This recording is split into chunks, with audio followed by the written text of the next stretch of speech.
ছেলেরা বড় হলে বুড়ো বাবা আমার সেবা যত্ন করে। আরে তোর মতো ছেলে পড়াশোনা শেষ করে চাকরি করে বউ বাচ্চা নিয়ে সংসার করছে, আর তুমি এখন আমার কাঁধে বসে অন্ন ধ্বংস করছো।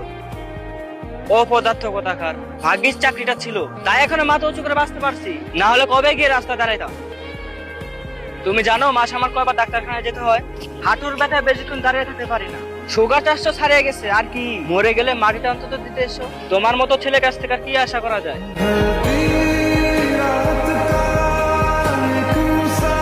ছেলেরা বড় হলে বুড়ো বাবা আমার সেবা যত্ন করে। আরে তোর মতো ছেলে পড়াশোনা শেষ করে চাকরি করে বউ বাচ্চা নিয়ে সংসার করছে, আর তুমি এখন আমার কাঁধে বসে অন্ন ধ্বংস করছো। অপদার্থ কোথাকার, ভাগ্যিস চাকরিটা ছিল, তাই এখন মাথা উঁচু করে বাঁচতে পারছি, না হলে কবে গিয়ে রাস্তা দাঁড়াইতাম। তুমি জানো মাস আমার কয়বার ডাক্তারখানায় যেতে হয়? হাঁটুর ব্যথায় বেশিক্ষণ দাঁড়িয়ে থাকতে পারি না। সুগার টেস্ট ছাড়িয়ে গেছে, আর কি মরে গেলে মাটিটা অন্তত দিতে এসো। তোমার মতো ছেলে কাছ থেকে আর কি আশা করা যায়?